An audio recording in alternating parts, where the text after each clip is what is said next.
Shalom, jemaat yang dikasihi Tuhan. Shalom. Majelis jemaat dan hamba Tuhan menyambut saudara-saudara yang telah join bersama dalam ibadah kita hari ini. Oleh anugerah dan kasih-Nya, Dia telah memanggil saudara dan saya untuk beribadah kepadanya.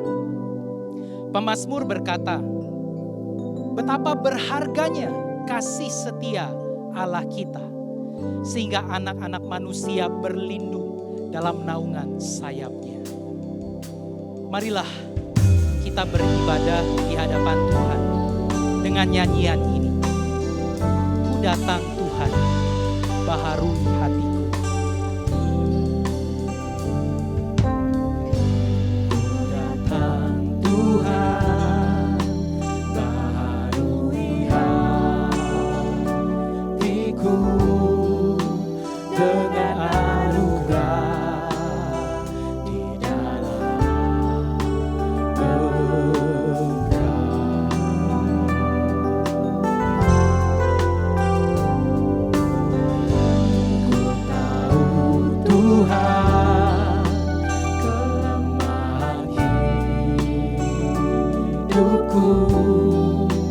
akan terhapus oleh kuasa kasih-Mu. Kasih-Mu melingkupi hidupku. Kasih-Mu melingkupi hidupku.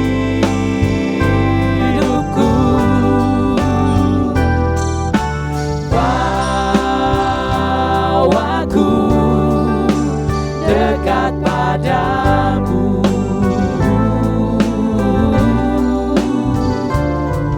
ku kan terbang bagai raja wali.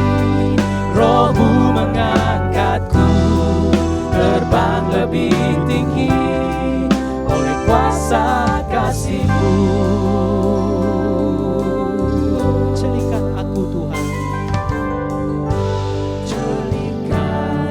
Ku rindu memandang-Mu, penuhi hatiku dengan kasih-Mu.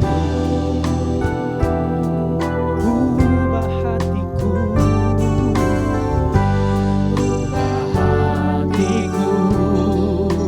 nyatakan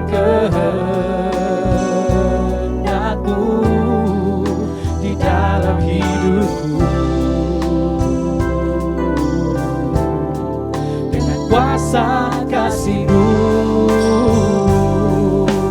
kasih-Mu, kasih-Mu melingkupi hidupku.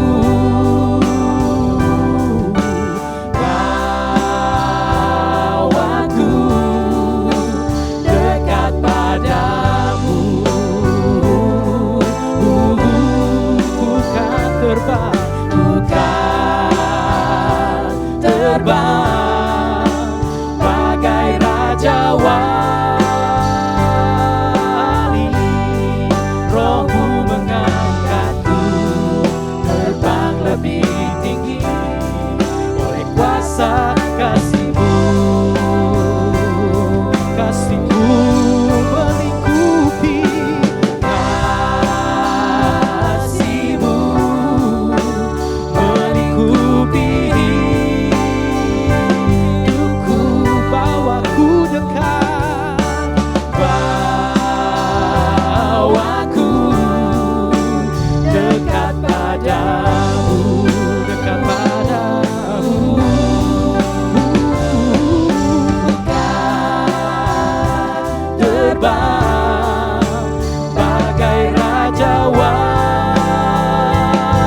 melingkupiku. Kasih-Mu melingkupi hidupku. Bawaku dekat padamu.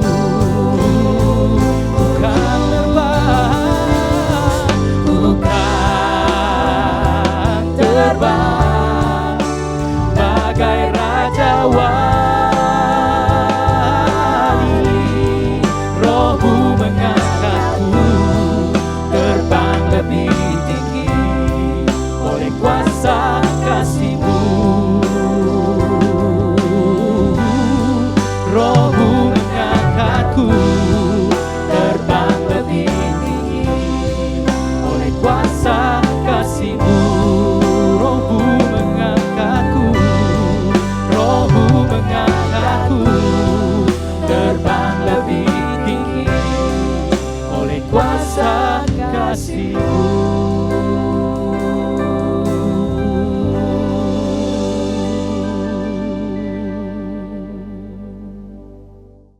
Saudara yang terkasih, ibadah di hari Minggu ini mari kita alaskan di dalam nama Allah, Sang Pencipta, melalui putranya Tuhan Yesus Kristus. Kasih karunia, rahmat, dan damai sejahtera kiranya turun atas kita di dalam nama Bapa, Putra, dan Roh Kudus. Amin. Mulia bagi Bapa, bagi Anak, serta Roh Kudus. Dari permulaannya, sekarang dan akan jadi selama-lamanya. Amin.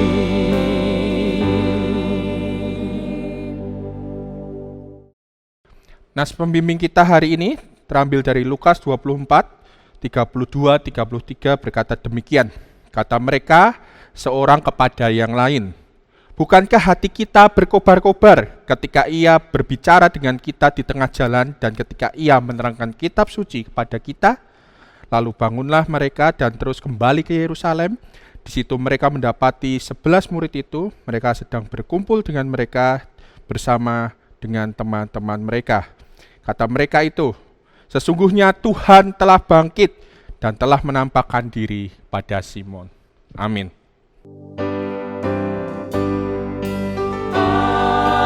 Amin. Amin.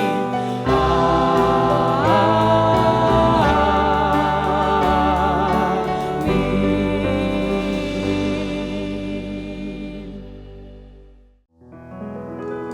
Saudaraku, nyanyikanlah baginya nyanyian baru. Mainkan alat musikmu baik-baik dengan sorak-sorai. Bersyukurlah kepada Tuhan sambil bertepuk tangan. Sebab Tuhan gunung batu kita, Dialah kota benteng kita, keselamatan kita. Katakan bersama, Kau gunung batuku. Kau gunung batuku dan Kau kota bentengku, tak akan ku ragu. Kau menjamin hidupku, Kau keselamatanku, Kau keselamatanku, dan Kau yang membelaku, tak akan ku takut. Kuasa-Mu di dalamku, walau badai menerpa di dalam hidupku ini. Namun tangan-Mu Tuhan mengangkatku tinggi. Kau Tuhan yang benar, tak pernah tinggalkan. Dahulu, sekarang, selamanya, janji-Mu tak berubah. Kau Alfa dan Omega, awal dan akhir. Semesta alam memuja Engkau Tuhan yang benar. Sekarang dan selamanya takkan berubah. Sekarang dan selamanya takkan berubah.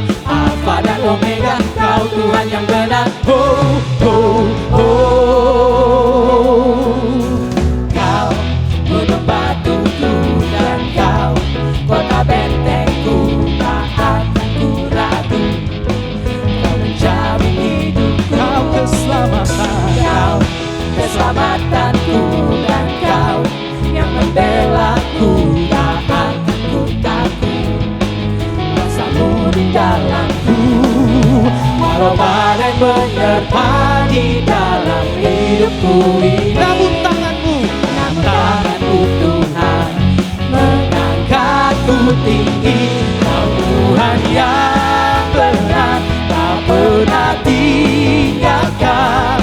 Dahulu, sekarang, selamanya, janjimu tak berubah.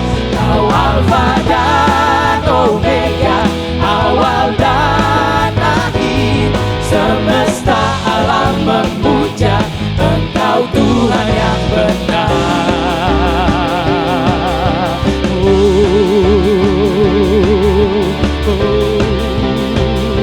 Dialah Alfa dan Omega, Tuhan yang benar. Tahun boleh berganti, tetapi kasih setianya takkan berubah sampai selama-lamanya. Mari bersama-sama katakan lagi, walau badai menerpa. Badai menerpa di dalam hidupku ini. Namun tanganmu Tuhan mengangkatku tinggi. Kau Tuhan yang benar, tak pernah tinggalkan. Dahulu, sekarang, selamanya, janjimu tak berubah. Kau Alfa dan Omega, awal dan akhir. Semesta alam memuja Engkau Tuhan yang benar. Semesta alam memuja, semesta alam memuja, semesta alam memuja Engkau Tuhan yang benar.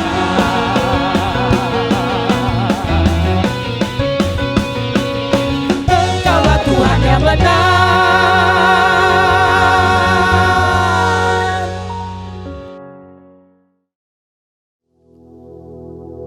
Saudara, seiring dengan pertumbuhan rohani kita, Tuhan mengizinkan kita melewati berbagai pergumulan dalam hidup beriman.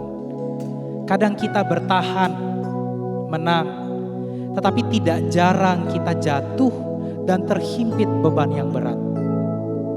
Satu hal yang Tuhan janjikan adalah, di dalam kelemahanlah kuasaku menjadi sempurna.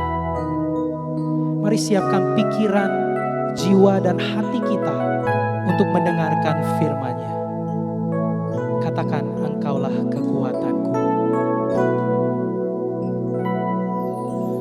Engkaulah kekuatanku, tempat perlindunganku. Saat badai menerpa, aku tak akan goyah. Aku tak akan goyah, sebab Kau sertaku. Sejauh langit dari bumi, begitu besarnya kasih-Mu. Penuhi hati kami yang rindu menyembah-Mu. Yesus, sejauh langit dari bumi, begitu besarnya kasih-Mu. Kaulah Tuhan, kekuatanku, sukacitaku. Engkaulah kekuatan kami, Tuhan. Engkaulah kekuatanku, Tempat perlindungan. tempat perlindunganku. Saat badai menerpa, aku tak akan goyah. Aku tak akan goyah, sebab Kau sertaku. Sejauh langit di atas bumi, Sejauh langit dari bumi,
Salam jemaat yang terkasih, tiba waktunya di dalam pelayanan firman. Saya rindu untuk kita boleh berdoa bersama sebelum dengar-dengaran dengan Tuhan. Mari kita berdoa.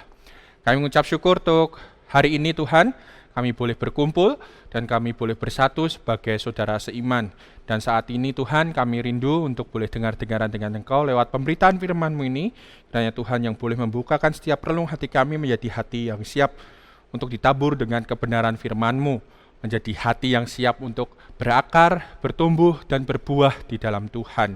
Kami sungguh mengucap syukur untuk waktu yang baik ini. Kami berdoa untuk hamba-Mu ini Tuhan yang terbatas, kiranya hanya Tuhanlah saja yang boleh beracara di dalam pemberitaan firman-Mu ini. Kiranya kemuliaan semuanya hanya untuk nama Tuhan. Kami mengucap syukur Tuhan, dan kami berdoa di dalam nama Tuhan kami, Yesus Kristus kami berdoa. Amin. Jemaat yang terkasih, pada pagi hari ini saya rindu untuk kita boleh belajar bersama untuk mengerti tentang terhalang untuk mengenalnya.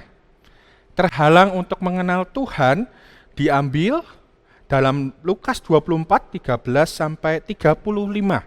Di sini tema yang diberikan untuk saya cukup menarik untuk saya karena dekat dengan setiap kita orang yang terkadang sering punya halangan-halangan tertentu yang membuat kita jadi terdistraksi fokusnya kepada Tuhan. Tapi sebelum kita lebih dalam menggali ini semua, saya ajak kita untuk membaca dari Lukas 24 ayat 13 sampai 35.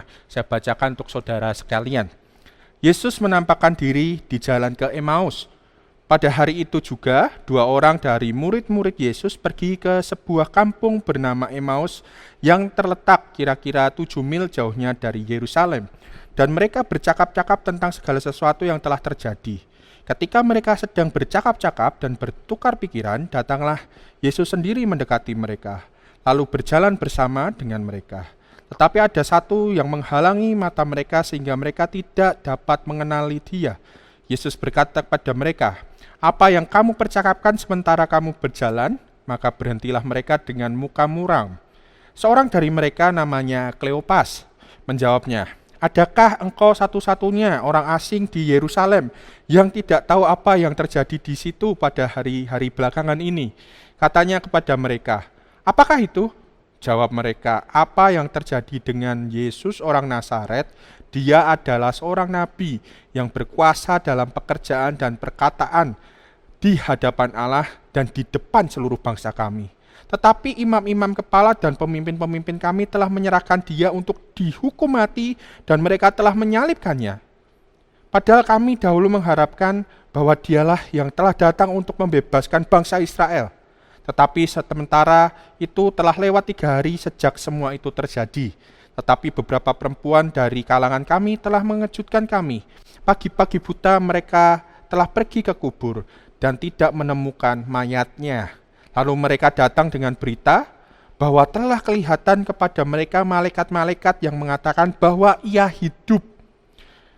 Dan beberapa teman kami telah pergi ke kubur itu dan mendapati bahwa memang benar yang dikatakan perempuan-perempuan itu, tetapi Dia tidak mereka lihat.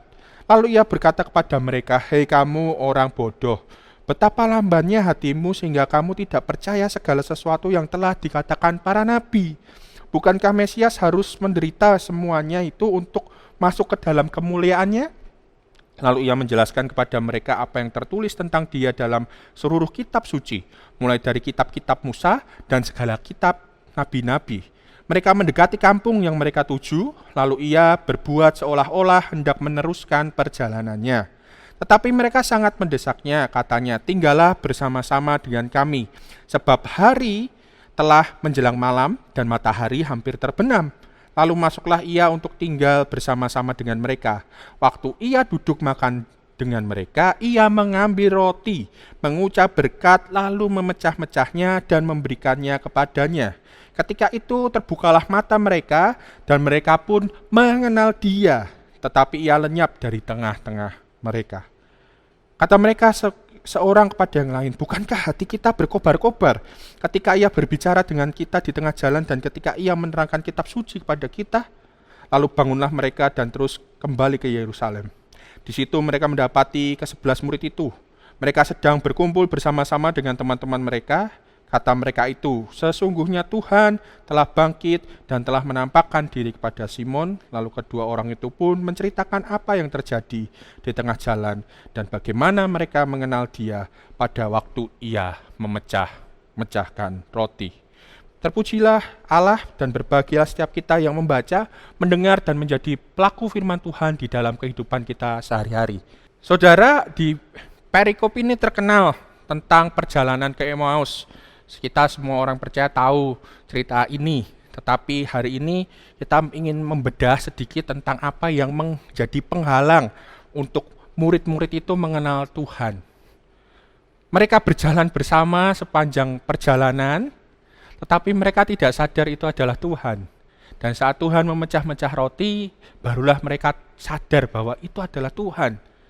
Menarik, apa yang membuat mereka sejauh itu tidak mengenal Tuhan yang ada di antara mereka. Saya ingin membukanya dengan sebuah pertanyaan untuk setiap kita orang percaya yang hidup berkarya di dunia ini. Pertanyaannya adalah, apa yang menjadi distraksi Anda kepada Tuhan? Distraksi adalah sesuatu yang membuat kita ini jadi terpecah fokusnya, ke distract, sehingga kita tidak lagi memandang Tuhan saja tetapi bisa gopoh di tengah-tengahnya. Apa itu? Saat saya coba cari tahu, saya tanya di Connect juga, ternyata ada beberapa yang bisa jadi distraksi kita. Apa yang terjadi di keluarga, apa yang terjadi di rumah tangga, bisa menjadi distraksi kita untuk kita mengenal Tuhan lebih lanjut.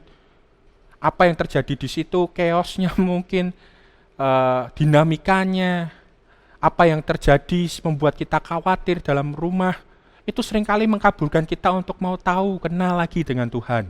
Pekerjaan, sekolah. Bagi Anda mungkin yang sedang punya masalah-masalah di dua hal ini, sedang bingung kala-kala pandemi ini antara dirumahkan atau tidak, nanti ke depan mau makan apa atau tidak, gaji yang dipotong mungkin, sekolah yang gak lulus-lulus, sekolah yang stres, sedang menghadapi PJJ terus-menerus, pembelajaran jarak jauh terus-menerus. Ini bisa menjadi sebuah distraksi juga bagi kita. Hobi, terlebih, nggak sedikit dari kita yang punya masalah distract kepada fokus karena hobi. Nah, bisa itu hobi yang positif ataupun hobi-hobi yang membuat kita jadi terpaku di dalamnya sehingga lupa akan kehidupan kita sehari-hari. Mungkin kita bisa main game, bisa mungkin memodif motor kita, bagi cowok-cowok yang suka mungkin, atau mungkin bagi kita yang suka masak, lupa waktu, suka belanja dan lain sebagainya. Hobi-hobi ini kadang bisa buat kita lupa tentang mengenal Tuhan. Pasangan, galau. Kalau pandemi gini nggak bisa cari pasangan gimana di rumah, wong WFH di rumah aja, gimana mau cari pacar, kenal, orangnya itu-itu aja, galau. Kita nggak ngerti harus gimana, kita jadi gagal fokus lagi untuk mengenal Tuhan. Kesehatan juga hal yang sama, saking takutnya, saking gentarnya kita akan hal-hal itu sehingga kita bingung, kita nggak ngerti gimana masa depan kita, sembuh atau enggak, kita hilang fokus kita pada Tuhan juga. Keuangan, teman, bahkan pelayanan juga bisa membuat kita jadi lupa akan Tuhan. Saking fokusnya untuk semuanya harus berjalan, kita lupa makna spiritual di dalam setiap aktivitas yang kita jalanin. Bisa loh pelayanan jadi hal yang demikian. Dan di Alkitab juga kita tahu ada juga orang-orang yang terdistraksi dengan apa yang ada sehingga lupa perannya dan hadir untuk kepada Tuhan. Kita tahu Samson juga terdistraksi dengan adanya Delilah saat itu. Dia lupa apa yang harus dia hadir di sana sehingga dia terdistract dan kekuatannya hilang. Hawa kedistract juga untuk punya kekuasa pengetahuan yang lebih. Dan juga Daud kedistract juga, raja yang bijak luar biasa tapi saat melihat Batsheba kedistract. Marta yang pelayanan bersama pun juga bisa kedistract. Fokusnya bukan mendengar Tuhan tetapi pada menyiapkan banyak hal untuk Tuhan.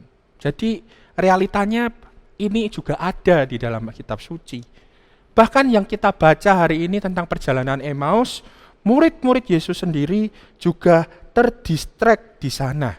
bahwa itu adalah Yesus. Tapi pertanyaannya, kenapa mereka bisa terdistract?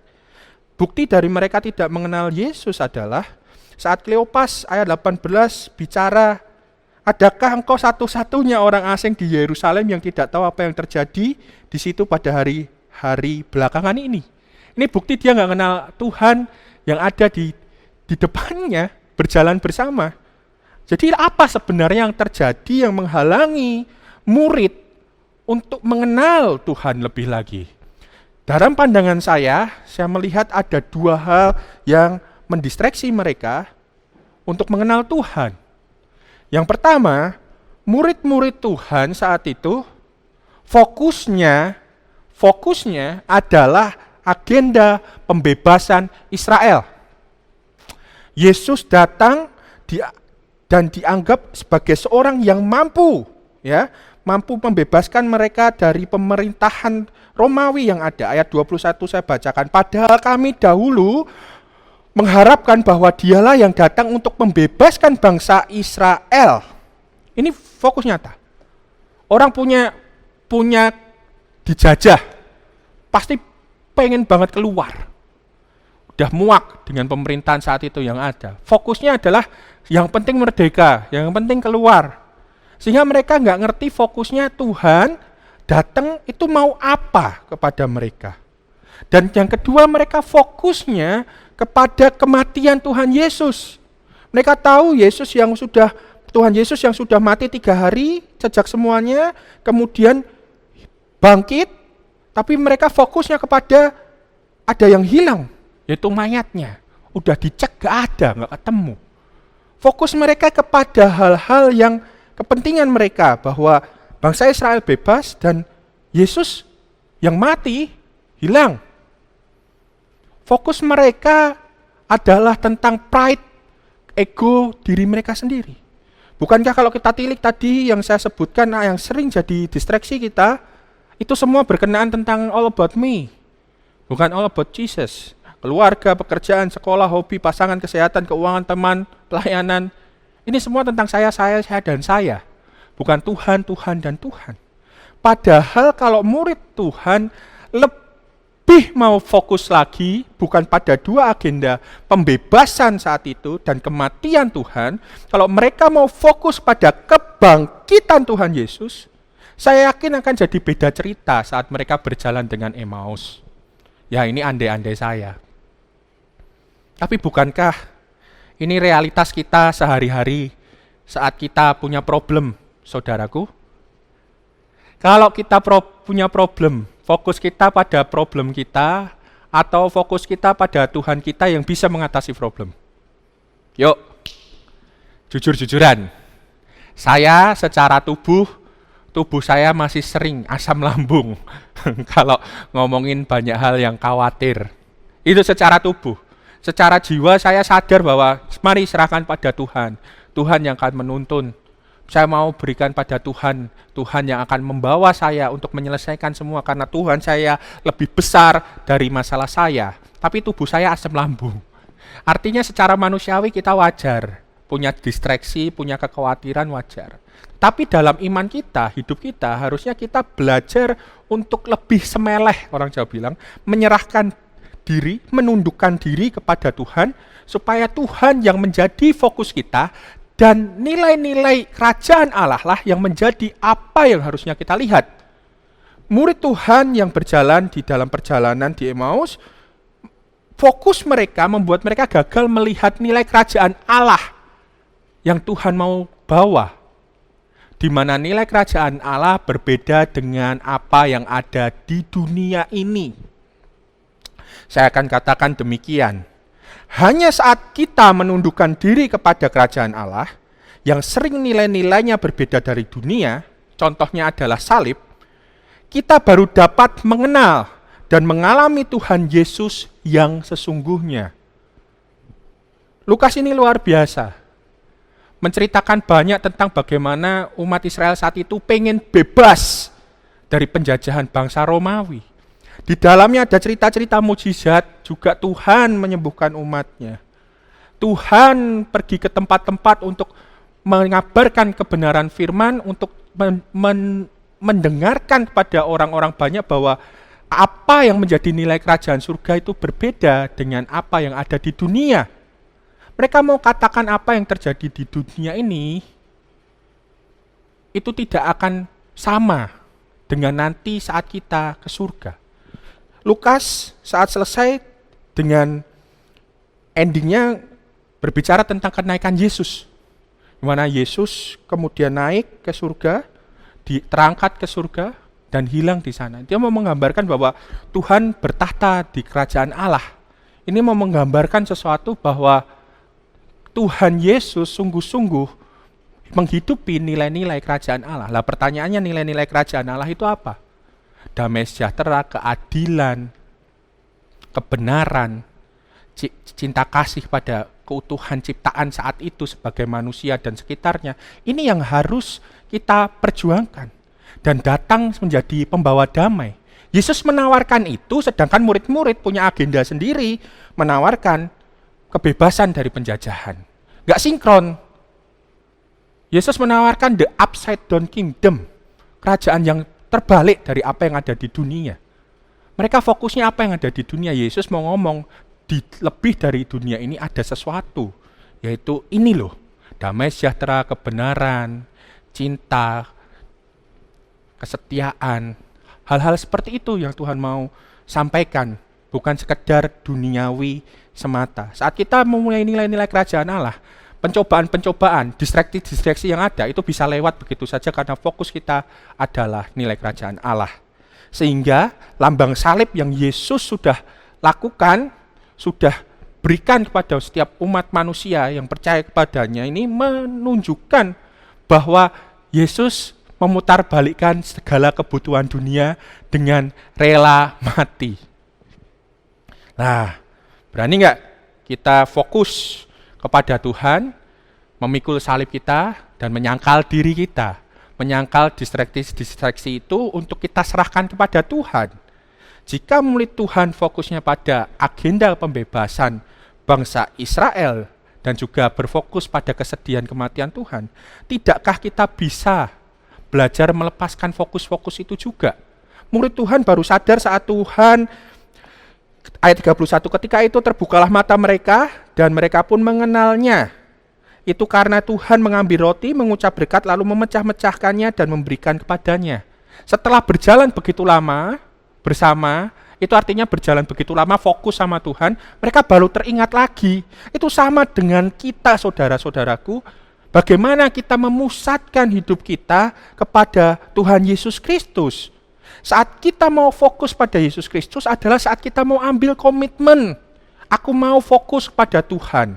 Ngambil waktu bersama Tuhan, ngambil selah, waktu rest, waktu istirahat, di mana kita bisa dengar-dengaran dari Tuhan, waktu teduh. Itu penting untuk kita mengenal Tuhan. Dan kita berkomunitas bersama-sama dengan murid untuk saling mengingatkan, saling berjalan bersama dan menguatkan. Dan terlebih daripada itu semua, mari kita sadari bahwa Allah kita, Allah yang Immanuel, Allah beserta kita. Saat kita menyadari hal-hal itu dan melakukan hal ini, maka mata kita bisa mulai terfokus kepada Tuhan, bukan kepada distraksi-distraksi yang menghalangi kita. Dan distraksi itu semua tentang kita seringnya, bukan tentang hal-hal Tuhan. Kita. Murid akhirnya sadar saat punya waktu lebih pada Tuhan, saat mereka punya pengalaman itu tercallback, teringat kembali saat Yesus memecah-mecahkan roti, mereka baru sadar bahwa Tuhan beserta mereka. Kalau kita tidak mengambil waktu itu, saya ragu kita bisa ingat bahwa Tuhanlah yang menjadi pusat hidup kita. Mari kita jadikan Tuhan menjadi pusat hidup kita, komunitas jadi pusat karya kita, membawa damai menjadi panggilan kita sebagai murid Yesus. 3 hal ini nggak ada semua tentang saya, ini tentang bagaimana kerajaan Tuhan meraja di dunia ini. Mari saudara, kalau ada hal-hal yang menghalangimu saat ini untuk mengenal Tuhan, mari kita buka diri kita, mari kita mulai hancurkan itu sedikit demi sedikit, tinggalkan itu, berproses, berjalan kepada Tuhan. Ambil komitmenmu, ambil waktumu bersama Tuhan. Mulai kau doakan itu, jangan hanya takut bahwa Tuhan gak besertamu. Tuhan sudah besertamu. Yang sering jadi masalah kan mata kita tidak melihat Tuhan besertamu. Seperti para murid ini, karena fokusnya mereka dan kesedihannya. Mari kita fokus kepada kebangkitan Tuhan dan nilai-nilai kerajaan Allah yang Allah tawarkan kepada kita untuk kita rasakan di hidup kita sehari-hari. Karenanya saudara, saya harap dengan membaca kisah Emmaus ini membuat hati kita berkobar-kobar untuk mendengar cerita tentang Tuhan, untuk menjadi murid Tuhan dan menjadi pembawa damai di dalam hidup kita, dalam keluarga, komunitas, pekerjaan, semuanya. Kita kembali diingatkan bahwa kita murid yang sudah dimenangkan dari kuasa dosa dan Tuhan beserta kita. Saya akhiri ini semua dengan semangat Emmaus. Saya bacakan untuk kita semua bahwa murid Yesus saja masih butuh waktu untuk menyadari bahwa Tuhan bersama mereka. Jadi jika kita tidak memberi diri dan punya waktu dengan Tuhan, pertanyaan saya adalah, apakah kita akan menyadari keberadaan Tuhan dan penyertaannya? Kiranya pertanyaan ini saudara bawa di dalam perenungan, apakah saudara masih menyadari keberadaannya dan penyertaannya? Jika tidak, mari kita tinggalkan halangan-halangan yang ada, distraksi-distraksi yang ada, dengan mengingat bahwa Allah besertamu, dan dia sudah bangkit, dan kerajaan Allahnya meraja di dunia ini. It's not about you, it's all about Jesus, and peace to all around the world. Tuhan memberkati kita. Amin. Mari kita berdoa. Tuhan, kami mengucap syukur untuk pemberitaan firman-Mu. Kami membuka diri kami, hati kami, komitmen kami untuk terus mengenal Tuhan, untuk sadar Tuhanlah Allah yang beserta kami. Bantu kami Tuhan mengikis setiap halangan-halangan yang ada di mata kami, agenda-agenda tentang kami saja, bukan tentang kemuliaan-Mu. Terima kasih Tuhan, kuatkan kami berjalan sebagai komunitas, dan kami hanya memohonkan Roh-Mu yang kudus itulah yang menuntun setiap kami yang percaya. Di dalam nama Tuhan kami Yesus Kristus kami berdoa dan mengucap syukur. Amin. Tuhan memberkati saudara. Saudaraku, bila kita diperhadapkan dengan berbagai pergumulan hidup, Tuhan rindu supaya kita makin mengenal Dia. Walaupun ini bukan suatu hal yang mudah, tetapi percayalah bahwa Tuhan turut bekerja dalam segala perkara untuk mendatangkan kebaikan bagi kita yang percaya dan mengasihi Dia. Mari kita kembali dalam panggilan kita sehari-hari. Tinggallah di dalam Dia, agar di dalam kelemahan kita, kasih karunia-Nya menjadi cukup bagi kita.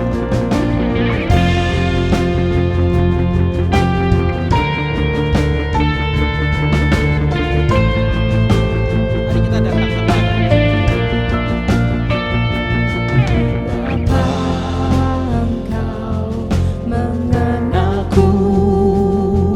lebih dari siapapun. Engkau tahu ceritaku dan isi hatiku. tak peduli masa lalu, Engkau tetap memilihku. Ubahkanku, sempurnakan, jadi karya yang indah. Kini aku percaya tiada yang mustahil bagimu. Kuasa-Mu kuatkanku, dasarku berharap.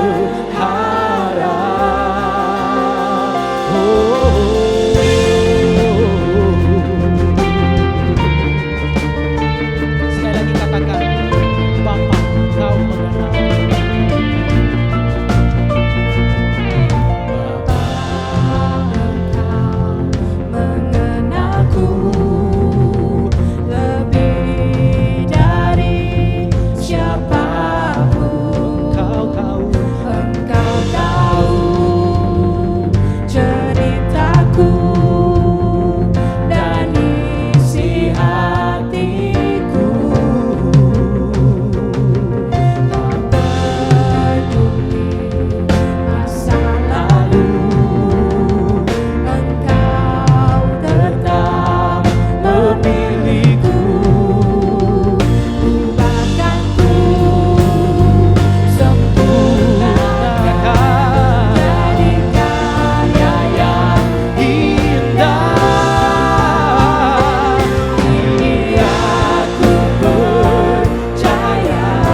tapi kita percaya bahwa Dia merangkul kita. Dan kita hanya percaya kepadanya.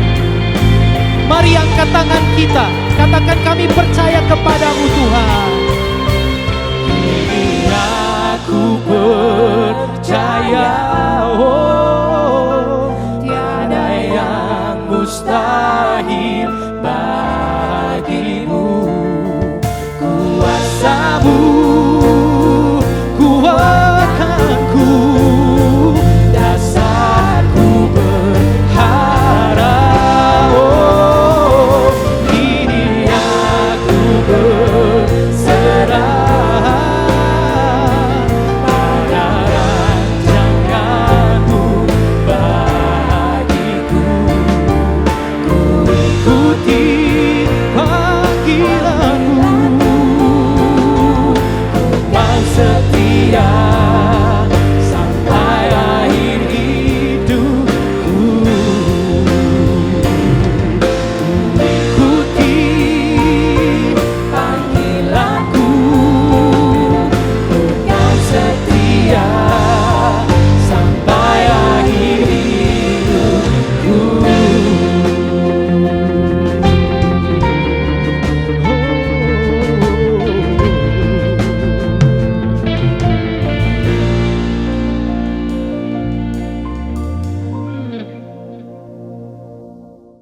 Saudaraku yang terkasih, mari kita naikkan doa syafaat kita sebelum kita mengakhiri kebaktian kita hari ini. Mari kita berdoa. Kami mengucap syukur Tuhan untuk hari ini kami boleh beribadah bersama, meskipun dengan segala keterbatasan tetapi kami tetap Tuhan satukan di tempat ini. Kami rindu untuk menaikkan doa-doa syafaat kami kepadamu, dan kami berdoa sekarang bersyukur untuk kasih dan pemeliharaan Tuhan bagi setiap kami. Kami mengucap syukur atas segala yang diizinkan untuk mendatangkan kebaikan bagi kami. Kami boleh juga berdoa untuk jemaat saudara-saudara kami yang sedang sakit. Kami berdoa untuk Ibu Marta Bingsara, Bapak Agung Setiawan, Bapak Sutikno, Ibu Debbie, Ibu Yangni, Ibu Lucia, Ibu Tan Soktian. Kami berdoa kiranya di tengah sakit dan kelemahan tubuh mereka, kekuatan dan pengharapan Kristus senantiasa mereka alami. Tuhan juga boleh menguatkan keluarga yang mendampingi. Tuhan, kami juga berdoa untuk saudara-saudara kami, umat muslim dalam minggu ini akan mulai menjalankan ibadah puasa. Kiranya Tuhan boleh berikan suasana yang kondusif di tengah bangsa kami ini. Kami yakin kerukunan umat beragama boleh terbentuk saat kami juga boleh mengasihi mereka. Berdoa juga untuk upaya pemulihan ekonomi negara kami, bangsa kami di dalam tengah pandemi ini. Kami berdoa Tuhanlah yang menolong pemerintah dalam bekerja untuk memutuskan kebijakan ekonomi yang tepat, serta juga kami berdoa untuk setiap pemimpin kiranya mereka boleh takut akan Tuhan. Berdoa juga Tuhan untuk upaya pengentasan pandemi dengan segala upaya yang ada, dengan vaksin yang diberikan, dengan segala yang diatur oleh pemerintah. Kami berdoa buat kami mengerti untuk mengendalikan diri kami dan bantu kami juga mengerti apa yang harus kami lakukan di tengah pandemi ini. Kami berdoa kiranya segalanya lancar dan kami mau serahkan semuanya di tangan kasih karunia Tuhan. Kami mengucap syukur dan kami naikkan doa-doa kami ini ke dalam tangan-Mu Tuhan. Di dalam nama Tuhan kami, Sang Gembala yang agung, kami berdoa. Amin. Jemaat, sampailah di ujung dari kebaktian ini. Undurlah dalam ibadah ini dengan terus mengingat bahwa Tuhanlah yang boleh bangkit dan membebaskan kita dari kuasa maut. Untuk itu, pergilah dengan keyakinan dan jadilah pembawa damai, karena Roh Tuhan besertamu saat ini dan sampai selama-lamanya. Dan jemaat, arahkanlah hatimu kepada Tuhan, undurlah dengan damai dan terimalah berkat dari Tuhan. Kasih karunia Tuhan Yesus Kristus dan kasih Allah dan persekutuan Rohul Kudus menyertai kita sekalian. Amin.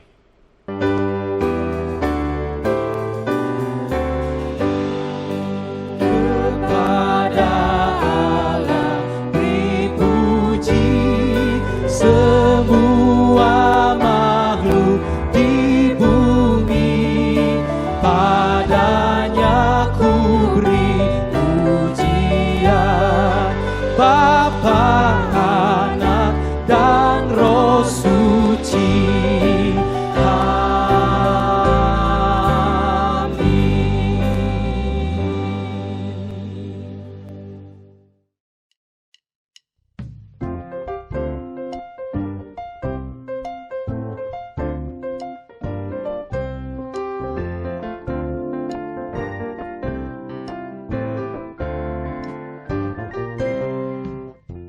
Shalom, berikut adalah Warta Jemaat GKMI Anugerah 11 April 2021. Ibadah onset atau tatap muka sudah dimulai dibuka pada bulan April ini pukul 8-9 WIB.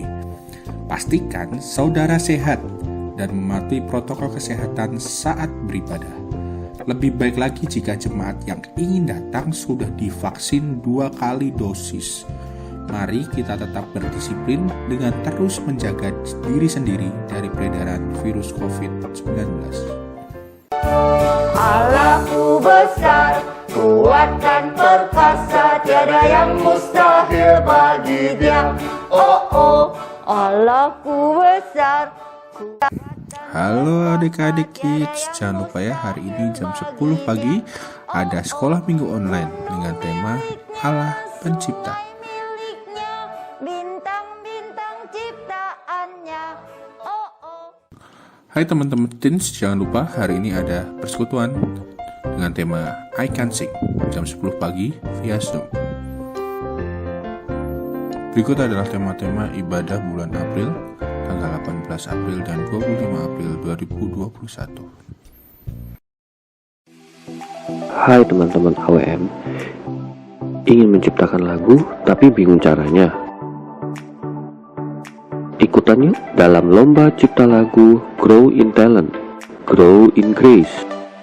Cara daftarnya gimana? Ada hadiah menarik loh untuk 3 karya lagu terbaik. Dan khusus untuk juara pertama, lagunya akan diaransemen dan dipublikasikan di YouTube GKMI Anugerah Jakarta.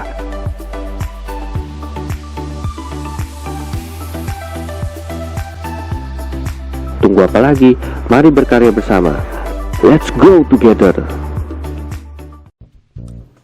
Komisi Perempuan GKMI PGMB 1 Wilayah Barat akan mengadakan persekutuan dengan tema True Love dengan pembicara Evangelis Riami Sabtu 17 April 2021 pukul 19-20.30 melalui Zoom. Pokok doa. Bersyukur untuk kasih dan pemeliharaan Tuhan Yesus bagi setiap kita, berterima kasih kepadanya atas segala hal yang diizinkannya untuk mendatangkan kebaikan bagi setiap kita. Berdoalah bagi jemaat kita yang sedang sakit, Ibu Marta Bisara, Bapak Agung Setiawan, Bapak Sutikno, Ibu Debi, Ibu Yangni, Ibu Lisiana, Ibu Tatsotnya. Kiranya di tengah sakit dan kelemahan tubuh yang mereka hadapi, mereka diberikan kekuatan dan pengharapan Kristus senantiasa mereka alami. Berdoa bagi saudara kita umat muslim yang pada minggu ini memulai ibadah puasa, kiranya boleh dilancarkan dan kerukunan umat beragama dapat tercipta di tengahnya. Berdoalah bagi upaya pemulihan ekonomi negara kita, kiranya Tuhan Yesus menolong pemerintah kita dapat bekerja dan memutus kebijakan ekonomi yang tepat. Persekutuan doa via Zoom setiap Sabtu pukul 9-10 pagi. Ajak keluarga untuk bersyafaat dan menikmati hadirat Tuhan. ID dan password Zoom akan diinformasikan melalui broadcast sekretariat. Bagi jemaat yang punya beban atau pergumulan dan rindu untuk didoakan, tim hamba Tuhan dan majelis jemaat GKMI Anugerah yang membantu dalam pelayanan doa dan khotbah. Hamba Tuhan dan majelis jemaat GKMI Anugerah mengucapkan selamat hari Minggu. Tuhan Yesus memberkati.